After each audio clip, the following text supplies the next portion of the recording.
Put on your happy face. Act like And you're we happy are to be here. live. Oh, Evening, sorry. everybody.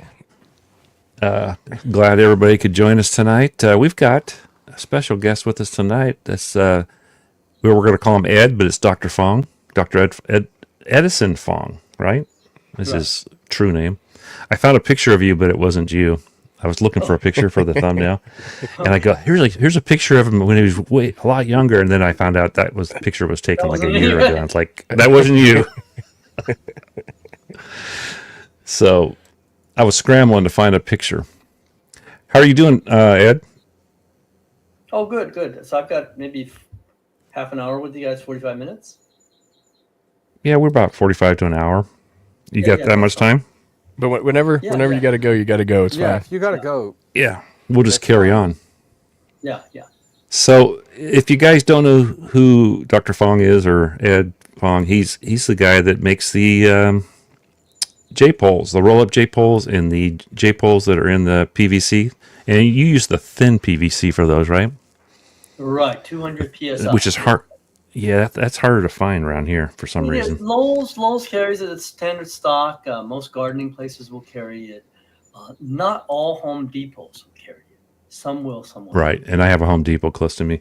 So, can you tell us how all that came about? How you got that designed up, and why, and where, and everything? Oh, Anything you yeah, can tell yeah. us about it? And have you ever seen my talk, the original talk on this, on the DBJ1, how it came about? Give a little history, how it came about, and then how we developed it. And I mean, basically started about 20 years ago. Are you familiar with that? Have you ever seen my talk on that?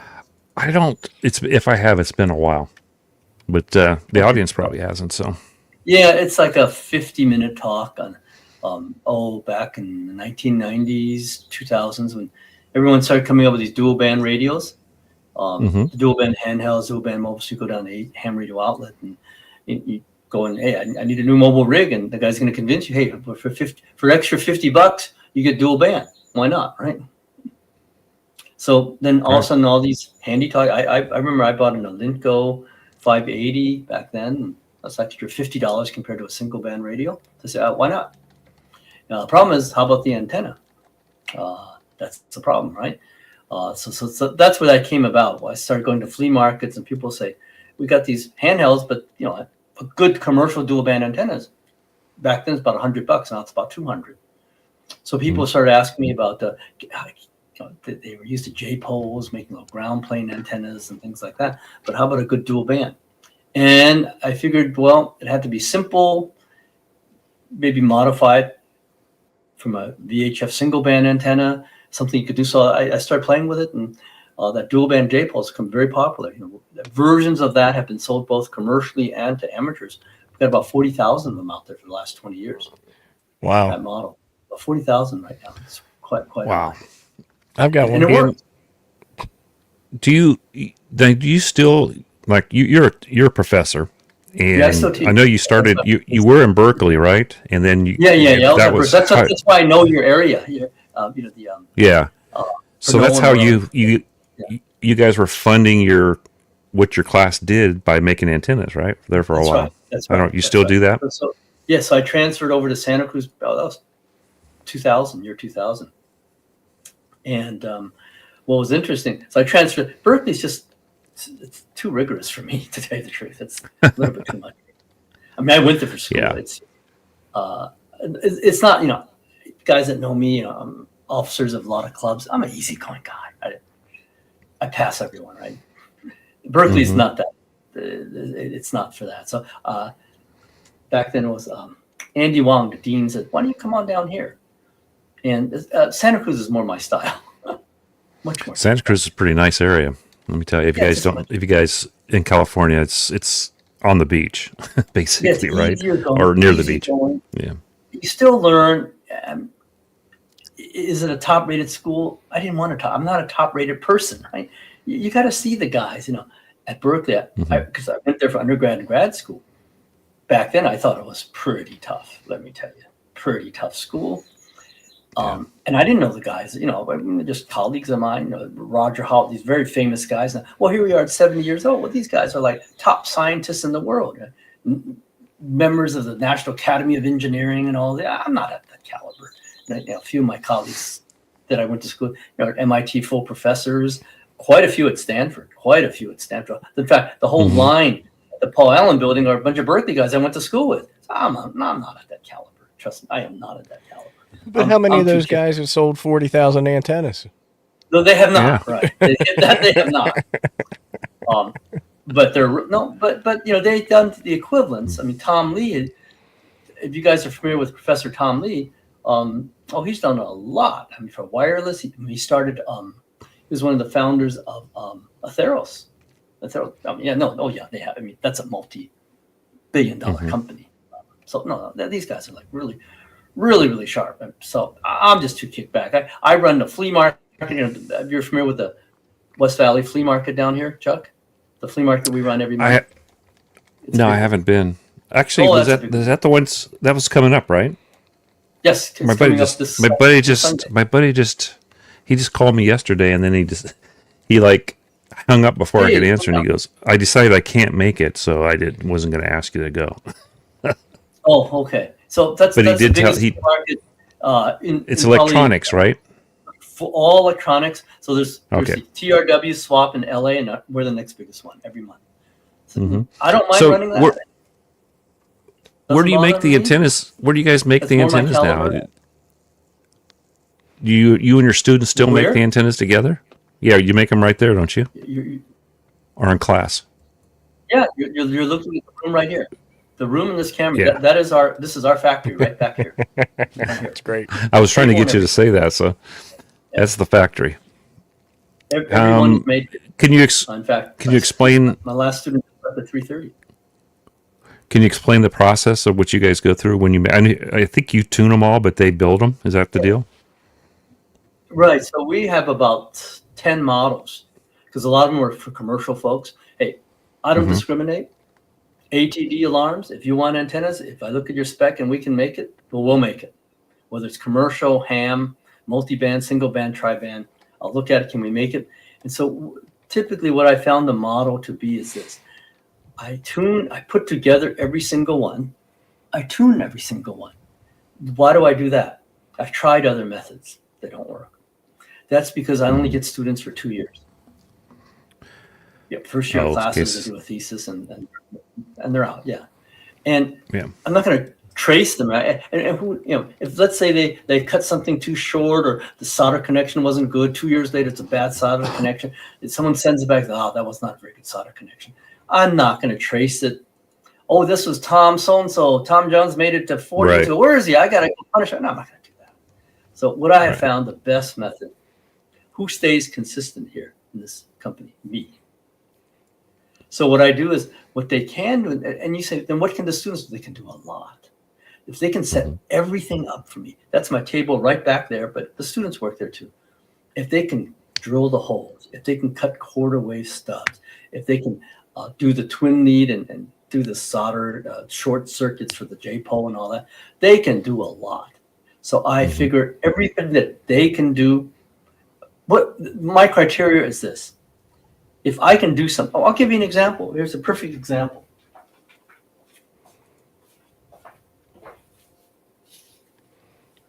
I don't do any of these. A cable that you need to splice, because I'm going to need to splice that to solder in to the antenna. Well, why should I do that?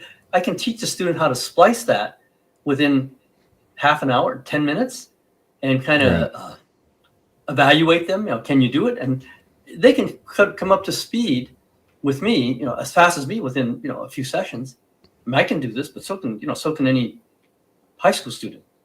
So anything, and if they don't do it, I'll have to do it. So I'd rather teach you how to do it. Oh, I'll give you another example. Another student of mine did 200 of these yesterday. 200. Man, that's some volume right there. I need some help, man. They have to cut the last 17-inch, of our dual band J-pole. It's a piece of wire. That's the last 17-inch to make up for the 36-inch total. Chuck, we should send you down there to help.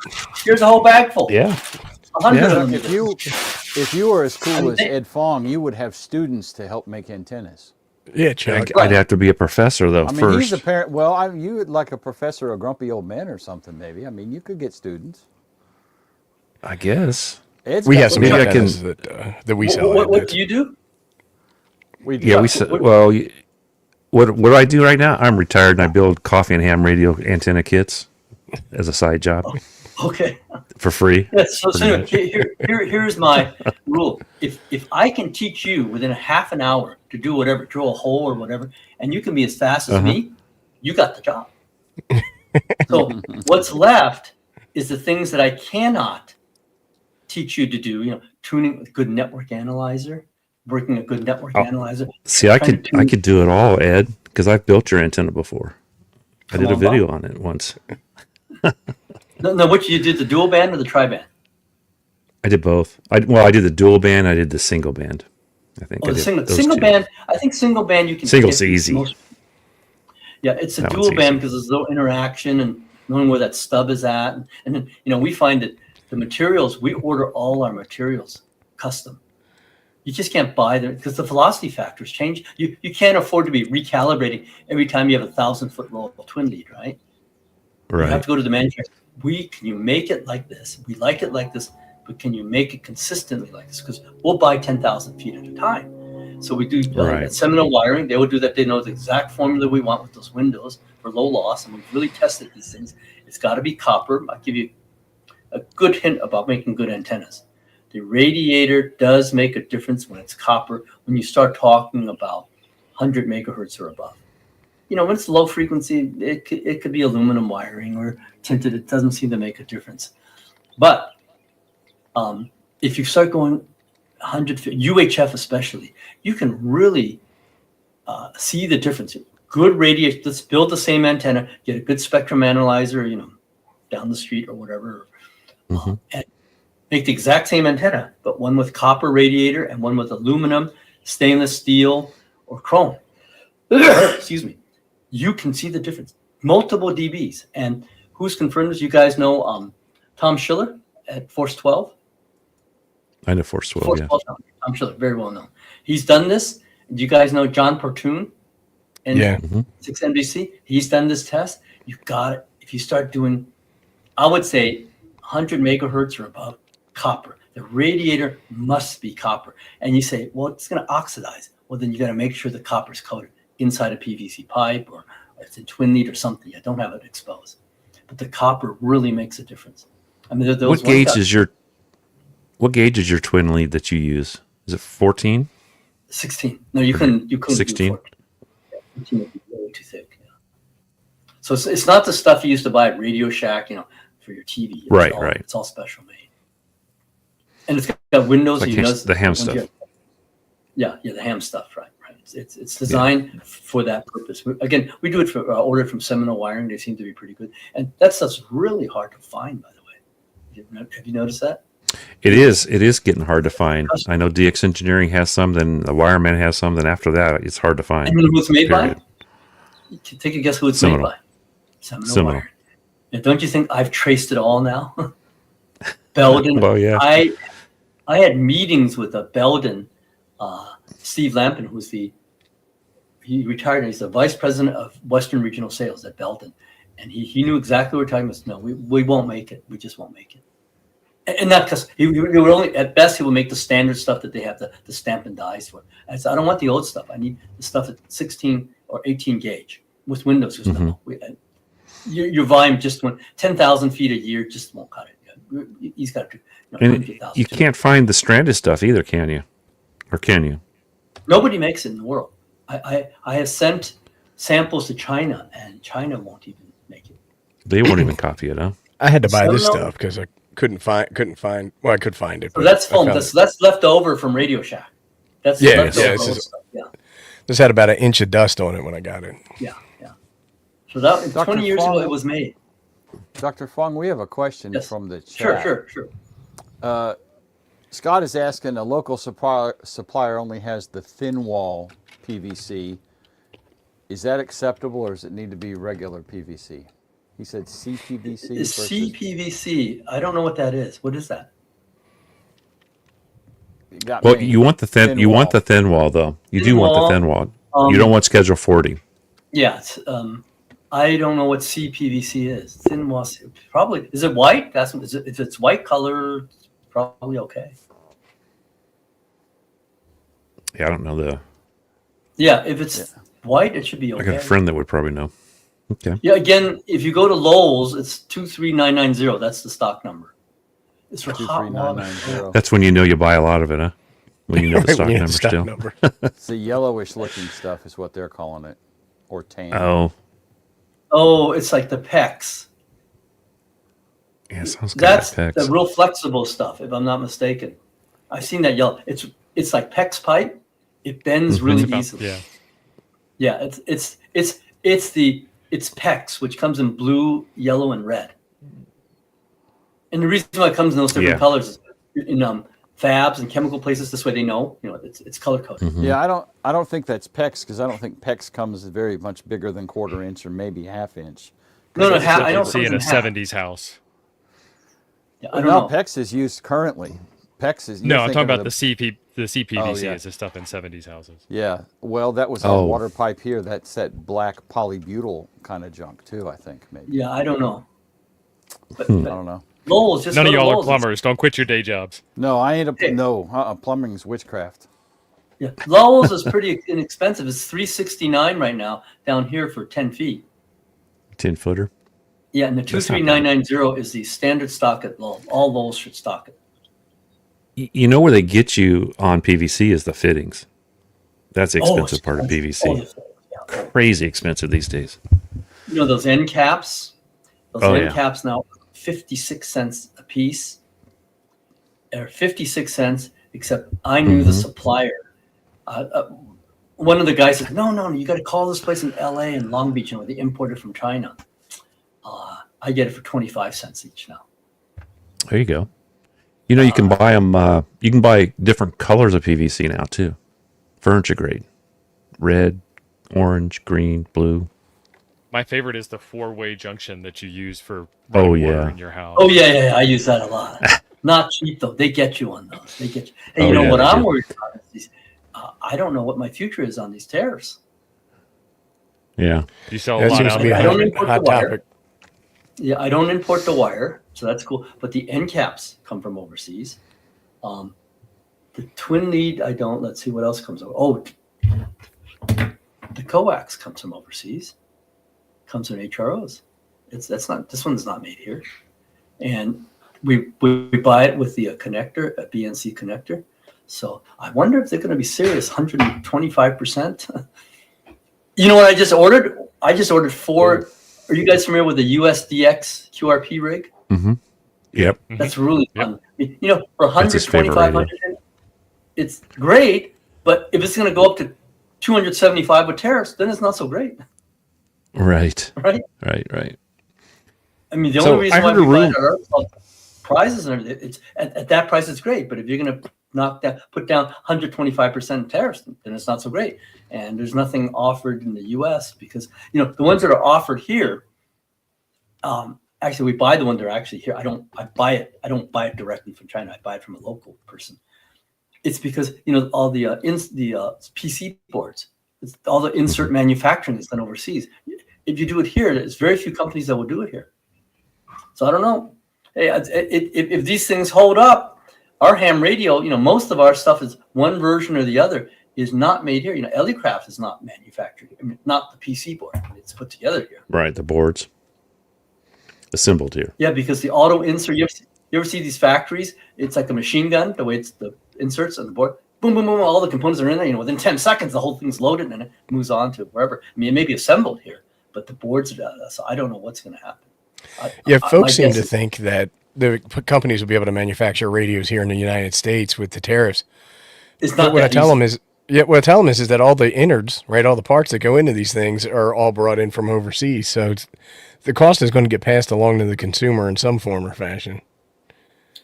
Yes. You cannot. I mean, it's the auto insert. If you ever guys see like a Ellicraft PC board that's all surface mount, that surface mount machine, we don't have very many here. The Apples and the PCs are all manufactured overseas. They kind of own that industry. Granted, the boards can come over here and you put it together. Sure, that's one thing. Assembling it, no different than the cars, right? The cars are assembled here, but when you add up all the things that are made in Canada, South America, Mexico, China, it's because everyone kind of, they have figured this out. What's the cheapest way to get you a car or a product, right? Everyone's got their share. You specialize because you can't diverse yourself so wide; it'd be too expensive. Right. Ellicraft is not going to buy a surface mount auto insert machine. Right. No way. Right. Well, it's like us. Our winders are done on a machine that costs $50,000, and we're not going to buy that. So we have to pay the high price to get them printed for us. Yeah. That's what's I heard a rumor about you. Well, you wanted to go ahead, Jim. Go ahead, Jim. Well, I'd like to mention Mine's going to take a while. and Soda and Ham Bobby, Radio. you're a legend, Thank you, Bobby. Bobby. Chat. Thanks, you. Bobby. So Appreciate I heard that you actually run your club's field day, right?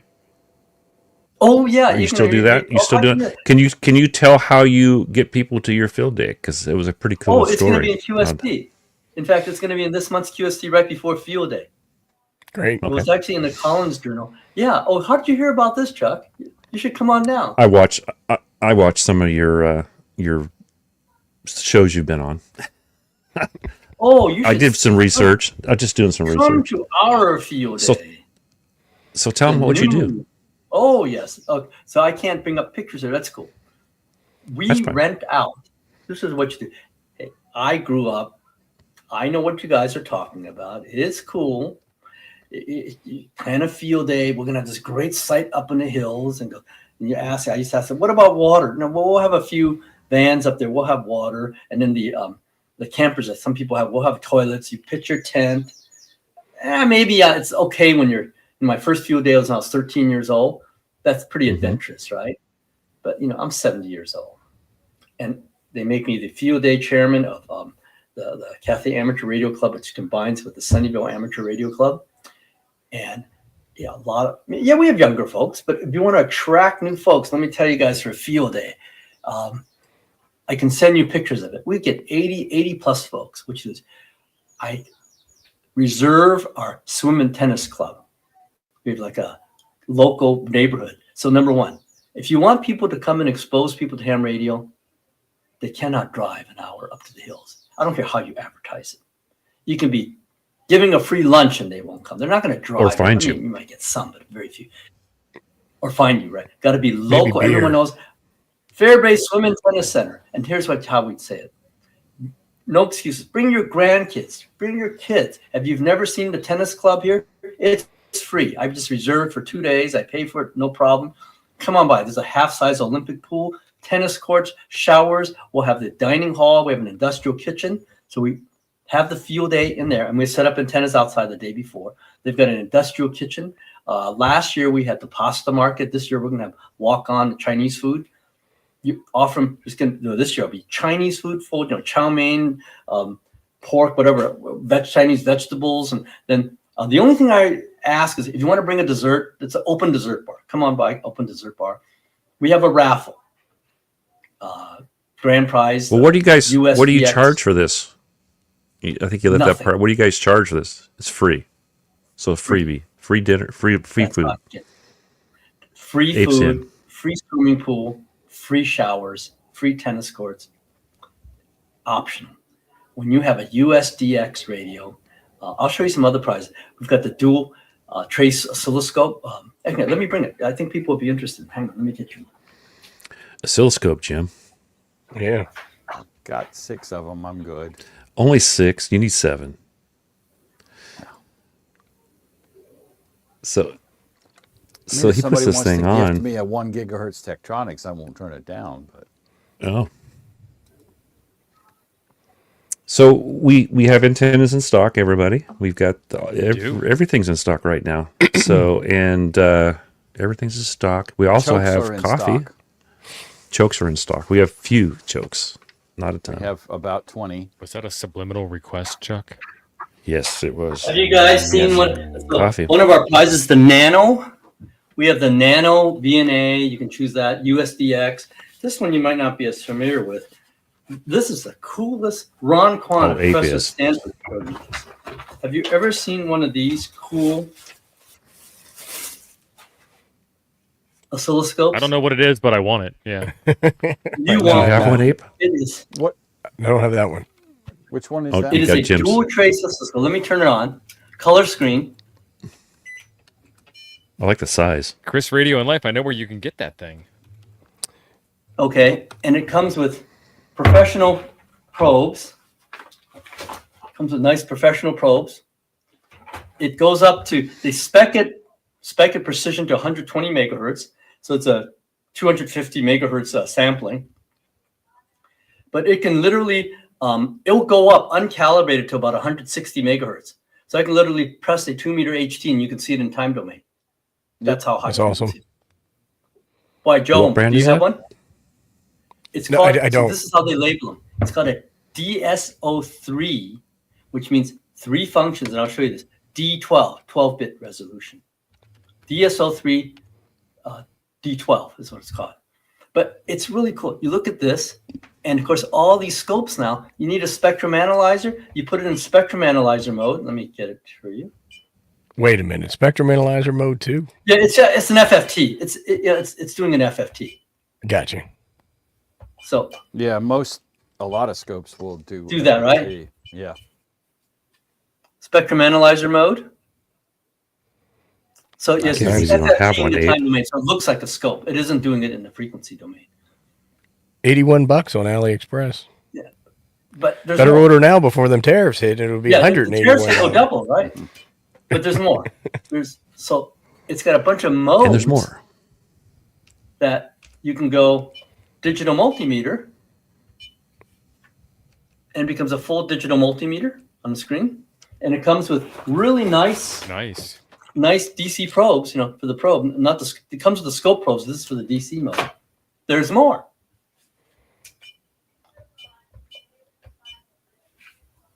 Signal generator mode, 10 megahertz signal generator. Nice. Up to 10 megahertz. So anyway, back to these are some of the prizes we choose.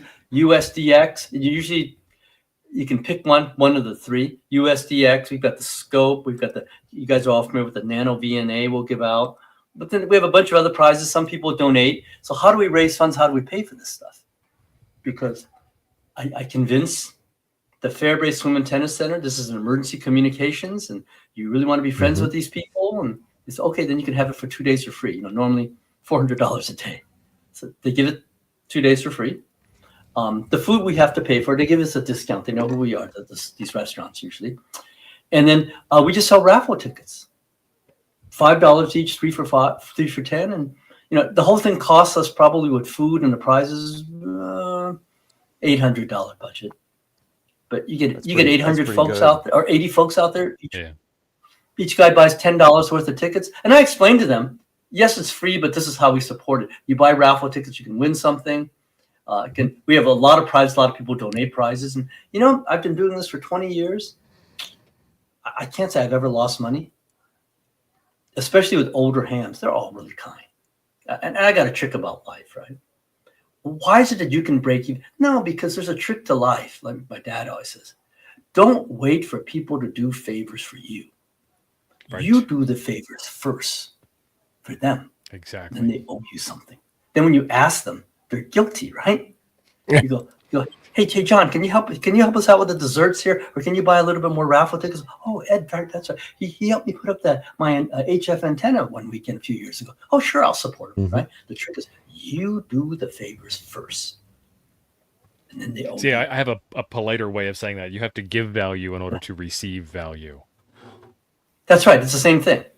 Yeah. It is hard. It is hard to ask people to do things if, number one, they don't know you, you've never done anything. So I've got quite a few members of our club, quite a few, not just me, quite a few, saying when we're selling these raffle tickets, they say, Ed, are you okay right now?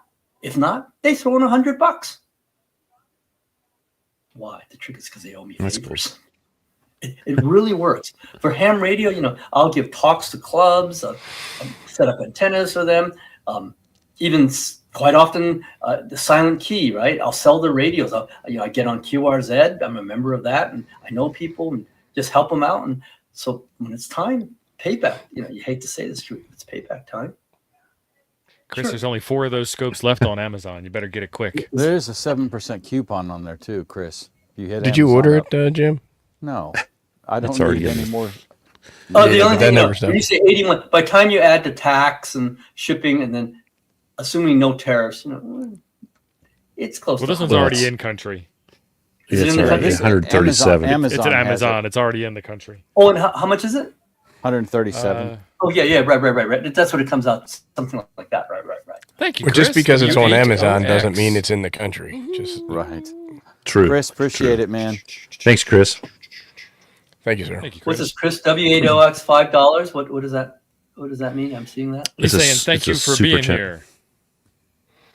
That's a YouTube thing. I see. It's a YouTube thing. So, how many? I mean, so you get about 80 people a year to this thing? We get about To 80 this to 100 event? folks. If you've ever been to our field day, they have a ball. I tell you. We have great food. I might show up this year.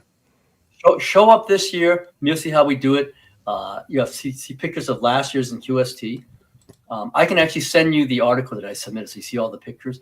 But Okay. yeah, it's like no excuse. It's basically free babysitting. You got grandkids. I take care of my grandkids. We got a swimming pool here. We got a tennis court here. Come and join us. Then you don't have to cook their lunch. We have lunch here. You don't have to cook dinner. They'll love it. And you know what? They do. And of course, my wife helps out, and my kids are ham, so they help out. So word gets around. Thank you, John. John Thanks, John. Gendron. Jean-Luc. Jean-Luc. Thank you, John, for the $25 super chat. $20 super chat. 20, yeah. So Thanks, sir. what is this? Who are they giving this money to? You guys? To us for Yeah. Yeah. putting on this show 2 times a week every week for the last, Oh, cool. Okay, 5 okay, years good, now? good. About Oh, 5 years. Yeah, fantastic. 5 years. Fantastic. Yeah, so but again, I do a lot of talks. I don't typically, in fact, I never charge. Some of the stuff we do at the university. I just gave a really good talk last week at FARS, and what it was people were curious about how do they manage to do these for $135? How do you manage to get? You guys familiar with the tiny SA spectrum analyzer? You guys have that? Yep. Mhm. That I have handheld. 5 of Yep. them, I think.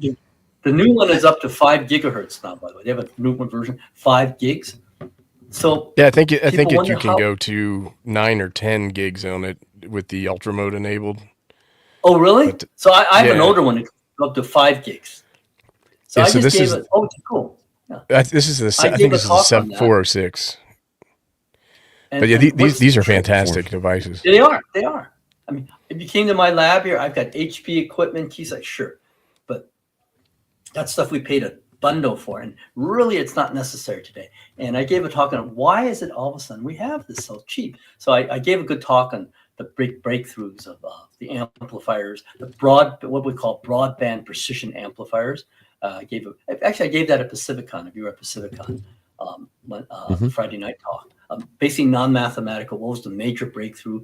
It happened early 2000s. Just the amplifier portion. The idea that you can make a precision amplifier, not an amplifier, precision amplifier. That's not the same. Right. We've had amplifiers. You can buy a linear or preamp. Those are not precision amplifiers. You can't use that for instrumentation. Those are just, like an RF power amp. I just want more power. That's fine. Tune it, fine. RF preamp, yeah, those are not precision.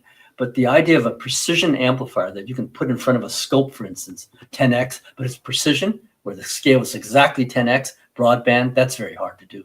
But that breakthrough came about 20 years ago, just a basic construction. But here we are today, where that configuration is applied to spectrum analyzers, oscilloscopes, network analyzers.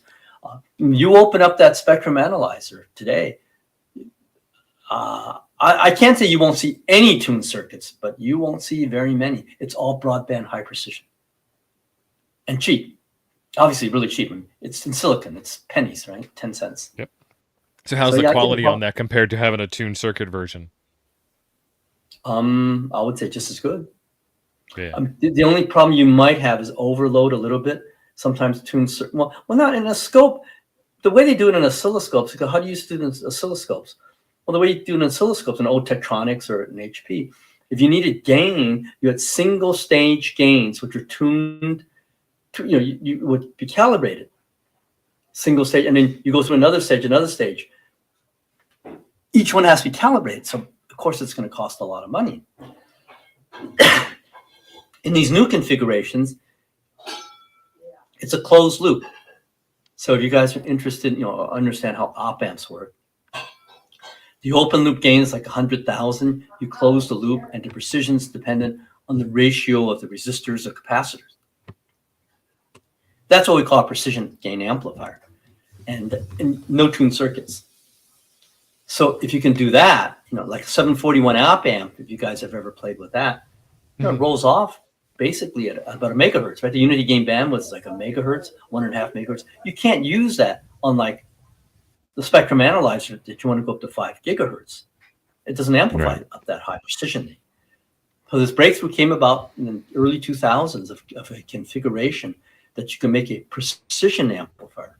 No tuned circuits, no calibration. So you can imagine no tuned circuits, no calibration. All of a sudden you can go up to 5 gigs. That's great. All of a sudden you can just put it on silicon, print it out like a photocopy machine. And that's basically what they're doing. I mean, it takes, it's interesting. I remember the lawyer that did a lot of this work said, if this is true, in 10 or 15 years, you would have revolutionized the instrumentation business. Because it takes time to get these things, in. Well, it already has. And like, I do a lot of videos where I use the NanoVNA and the Tiny SA to test certain things and show people how to do that.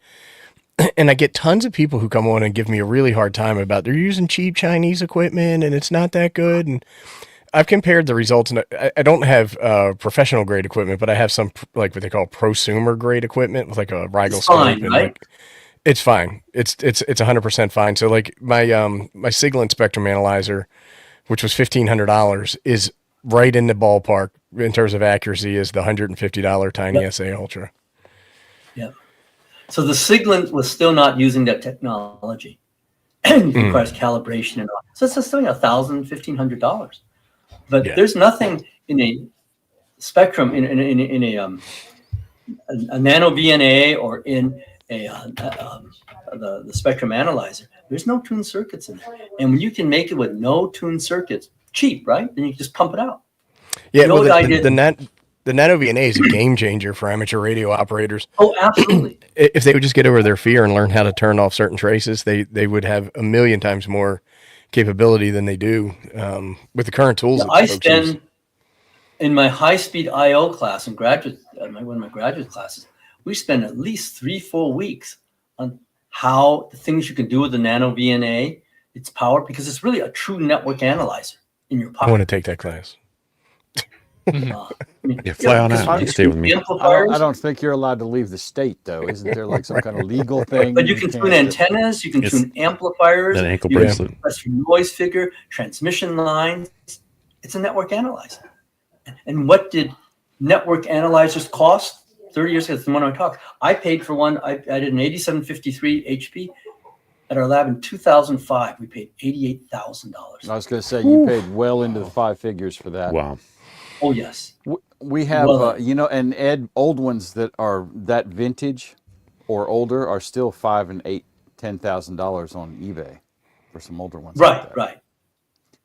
We need a little housekeeping here. Ed, $10 super chat. Thank you, Ed. Ed Philly Thanks, Ed. Ed. That's Philly Ed, not Thanks, Ed Fong Philly Ed. Ed. Philly Ed. Birds. And Philly Ed would like Dr. Ed to hang out in Huntsville if you're going to make it to Huntsville. That would be Huntsville. I was at Dayton this year.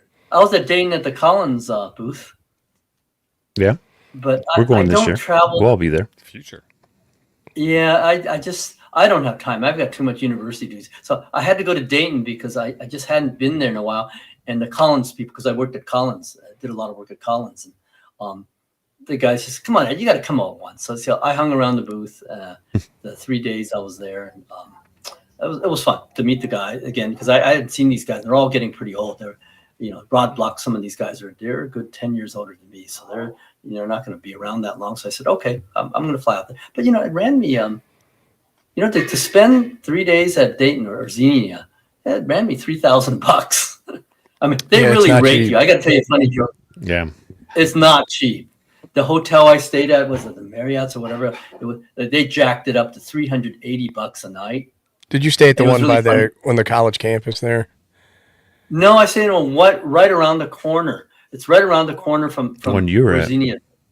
Yeah. Yeah, Across the the river? one I stayed at was about close to 500 a night, but it's where A like all night? the it's where Whoa. all the manufacturers stayed. Like the Yaesu guys were there, and Oh, The where T.O. and I stayed was So we like were about $60 a night.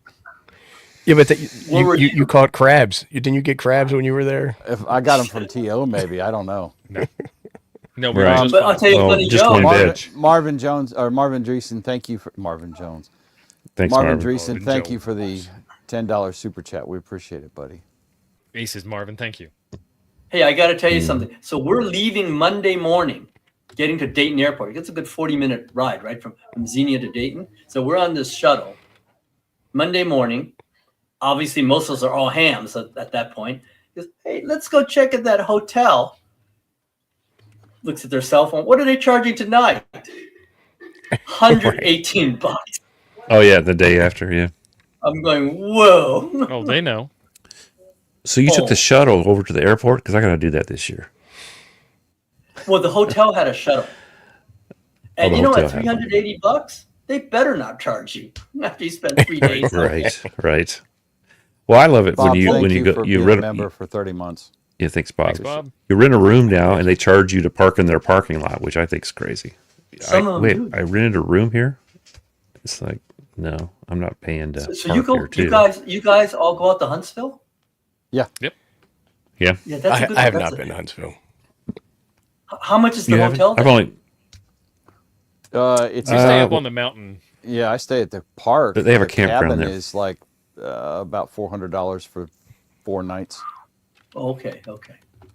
So luckily we have Pacificon here, right? Mhm. Chuck knows that Pacificon. Yep. And it's not too bad. Cup by 200, right? They're pretty good about it. Over to Marriott's, they? over at San. I think they're. I just drive because I'm only like 40 minutes from there. Or you just. That's why I don't from get. I don't Pinole? get the nighttime ones that you did. Yeah, Pinol's like 40 minutes. He's got a It's heavy more than foot. that from Pinole to San Ramon. You must be Speedy Gonzalez there. Speed limit, man. I just got an Yeah, old if there's diesel, no man. traffic, right. You're right. If you can hit the speed limit, you're right. But how can you go from Pinole to San Ramon without hitting traffic? Well, You I gotta go really pick early. the right time. You And better be. it's early, usually yeah. well, Friday's the worst day, but Saturday and Get there Sunday before all the earlier, deals are no gone. problem. Yeah. Saturday time you're early, right. Yeah, so that's I gave the Friday night talk last time on that amplifier, and people were rather amused. It's a very clever.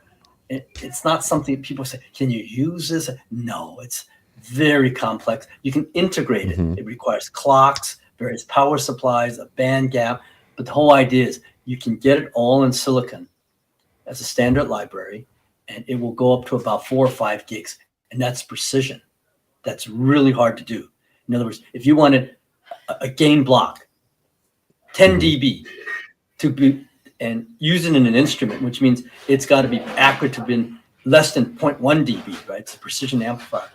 To think you can get a precision amplifier to go from DC to 4 or 5 gigs and all within that range to be less than 0.1 dB of ripple. That's amazing, but they can do it. And when you can do that, you can make all these cheap oscilloscopes. And like what you were saying, all this is junk. It is not junk. NanoVNAs, if you look at it, may not have the dynamic range as a full network analyzer because it doesn't have band switch tune circuits. Right. But the dynamic broadband. range can be an issue depending upon what measurements you're doing. Yeah. Like if you're tuning like duplexers or something like that for your repeater, you might want more dynamic range than a Yeah, NanoVNA can do. Yeah. But It- the thing it is might that 99% of what amateur radio operators do, most of them just look at SWR, is more than capable of being done on a NanoVNA. I hate to tell you this.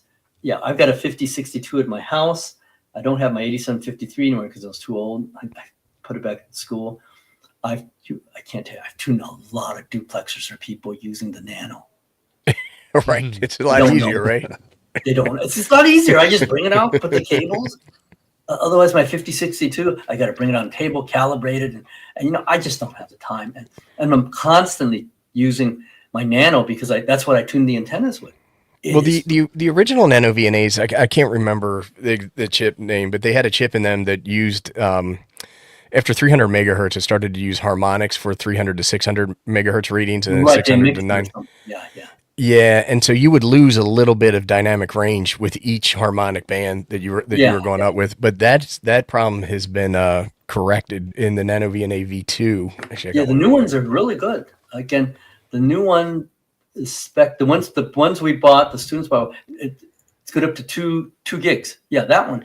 So that one's pretty good. What did you pay for that one? They sent it to me to review. So I Oh, have no really? idea. Yeah. 6 years But worth of channel development. Didn't pay nothing for it. right. But no, I'm a huge fan of the NanoVNA. I feel like you get in a tiny SA, it's a ton of capability at a really affordable price that just wasn't there 5, 6 Well, what years I ago. tell people on this, now the spectrum analyzer is only good up to 100 megahertz, the FFT. Mhm. But I tell people, if you look at what this is, dual trace scope, spectrum analyzer, digital multimeter, and signal generator, it's basically my lab in the In your hand. 1990s sitting Right. on top of me, right? The spectrum Right. analyzer, the digital multimeter, the signal generator. It's basically my lab in the 1990s with about $100,000 worth of equipment. Yeah, it's fantastic. Now it's $135. $135 with tariffs, maybe $250. Still, I guess, relatively still a bargain, right? Yeah. But yeah, it is very impressive. The changes that we've seen.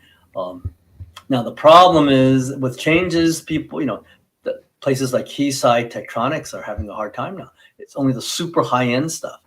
Right. That market, that lower end market, we're not now. All of a sudden, it's so cheap the hobby market can get in, but it's more than that. But in a company, well, you don't need a $88,000 network analyzer.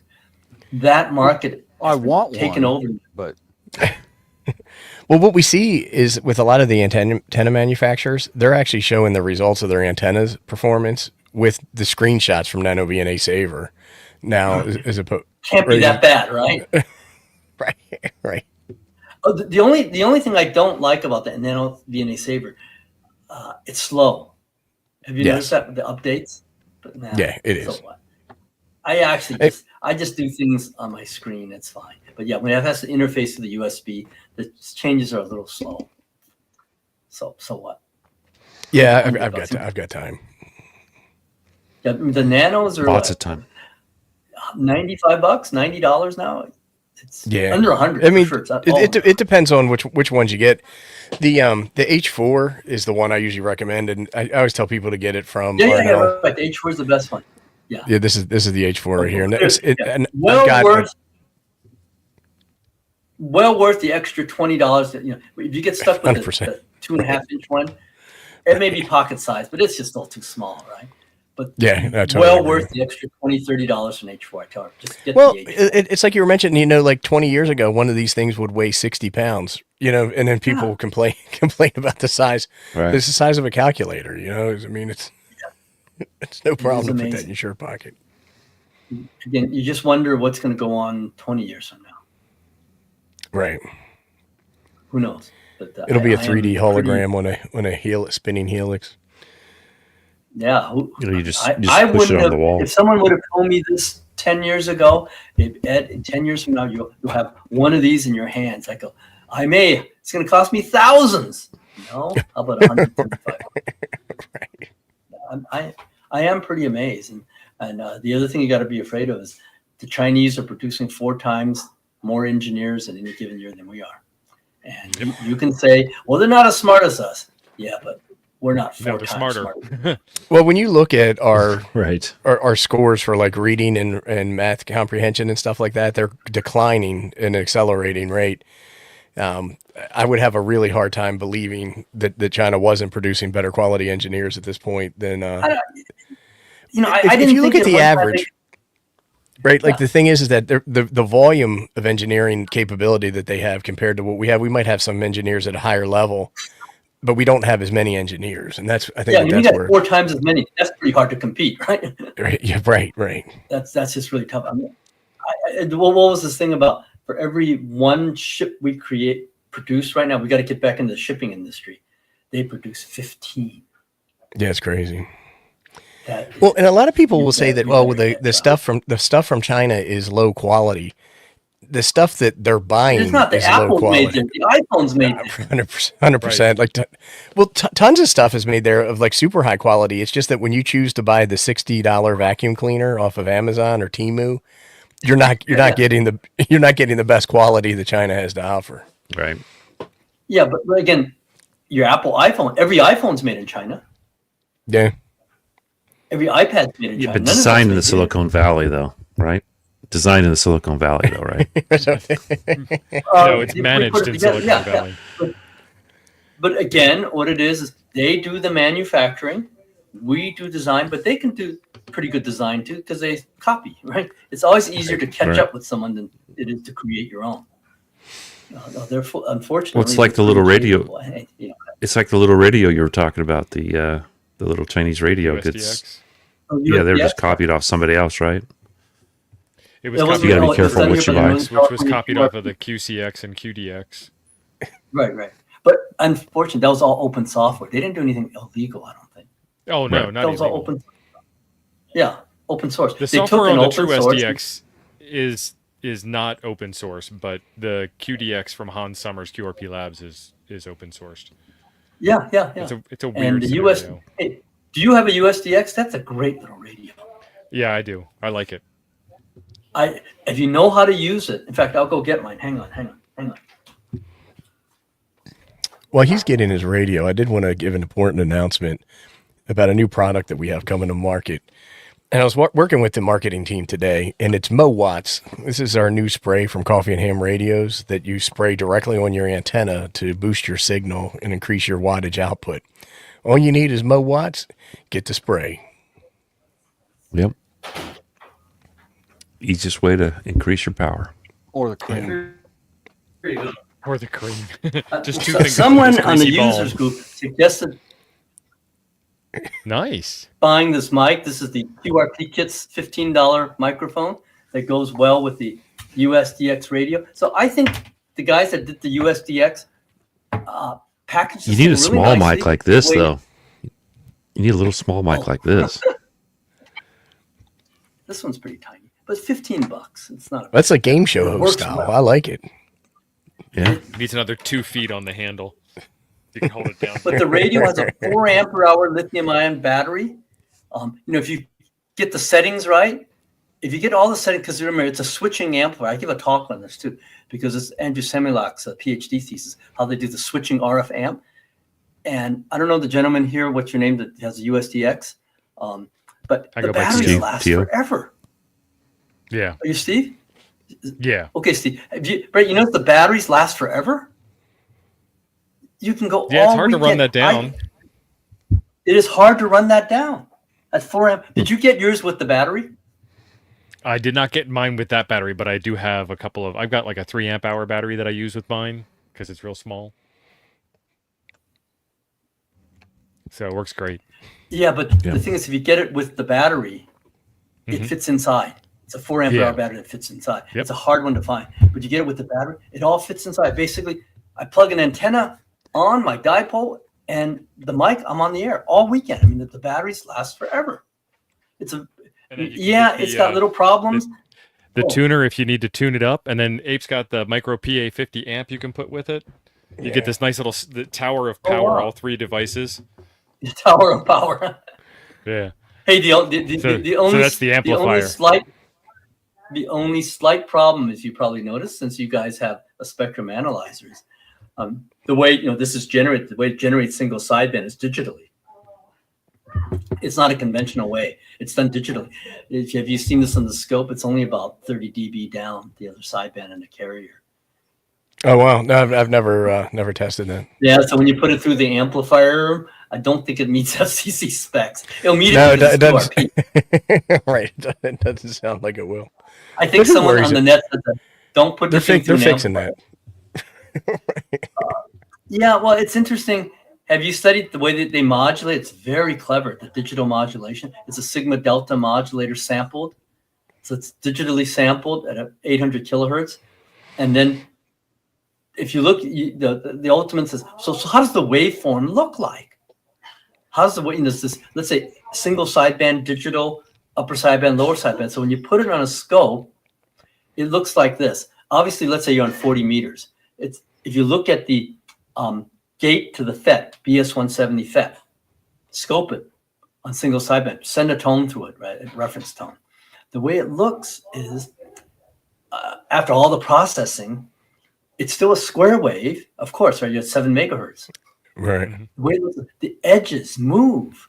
The positive going edge and the negative edge, they're kind of shaking back and forth because it's digital, so the amplitude has to stay constant. That's why it's so Right. So efficient. it's like a frequency modulation almost. Yes, it's subtracting pluses and minuses with the edges. That the summation after you filter all this stuff becomes whatever is single side, upper sideband, lower sideband, or CW. And it's against the sigma delta modulus. It's very complex. Those pulses you generate to do that in the end. But if you filter it out, it's single sideband and very efficient because the actual FET is just switching on and off. That's why you can last all weekend. You know, California QSO party, 2 days. I never charged the battery once. It's that good. That is cool. What's the disadvantage? Yeah, if you look at the sidebands, it's barely 30 dBs. Barely. Maybe not even 30. I mean, I looked at it on my a spectrum at my 8591 spectrum analyzer. I give a talk on it saying, yeah, that's a slight problem, but it's fully acceptable. Again, it's 30 dB down, which means 1/1000th, right? The sidebands. Again, it's okay if you're operating it like that. If you put it through an amplifier and maybe another linear amp, then that's quite a bit of power you're putting out there. It won't match that. But I have lots of fun. I worked all over the world with this thing. I take it to really good high sites that I catch around the Bay Area with lakes. You know, I want to work over water. And then the other thing, I think in QRP, try not to, I'm not saying you can't, try not to use end-fed or wire tuners. Oh, I man. just played with this enough at 70 years old. If you only have 2-3 watts, resonant dipole as high as you can get it, unfortunately. Yeah, no, that does make sense. I mean, Did I get that? Oh, we play a lot with on NFET type my internet. antennas here that have transformers on them, but I would concur if you're only doing low power like that, then you want as clean of an antenna as you can get, right? Yeah. Unfortunately, but again, find a site where you can erect a good dipole, a resonant dipole, where all the power goes right, to the FET, the feeding. None of this transformer stuff, none of this wire tuner stuff. Then you do well. And then over water, what I like to do is get a dipole up there over a lake, but then the antenna's horizontal right over the lake because you get that gain factor, right? A passive gain. Yeah, I work all over the place. 2 watts, I can work all over the place. It's awesome. So anyway, is my time up? I think my time is up. Well, thank you, Ed. We definitely appreciate it. thank you Dr. for Fong, yeah, coming we on the show. appreciate you being here. We'll have to. Hopefully the talk wasn't too high for most of us. It was for me half the time, Right. but Hey, come to our field day. Come to our field day. Do it, Chuck. We'll have a- well, I'm almost in town. Yeah, it's what Bring your I think you're an grandkids. hour from me. Yeah, It's like come a on 3-day by. trip for me to Ed's field Oh, day, or I forget it. go. Where are you? It's- Where are you located, Gene? I'm in Alabama. Oh yeah, forget that. You can enjoy pictures from us. But we have great food. That's This right. year I'll do a we'll have- video. We'll have Chinese food from a really good Chinese restaurant here. I'm in for that all day. Yeah. I'll tell you how good it is, Jim. You. Yes, Chuck, come on up. Come on up. Anyway, thank you very much for Thank you, inviting me. Ed. So, how many Thanks, folks Ed. are listening here? Can you guys tell me? 170. 172. Yeah. Oh, wow. We just had 2 more Keeps shows going up. when we started saying goodbye. Yeah. Okay. Anyway, I enjoy Right. coming in, and you guys. Yeah, good we luck enjoyed with having it. you. Yeah, I can't come on every week. There's no way. I'm just way too busy. Are you sure? Yeah, I'm pretty busy.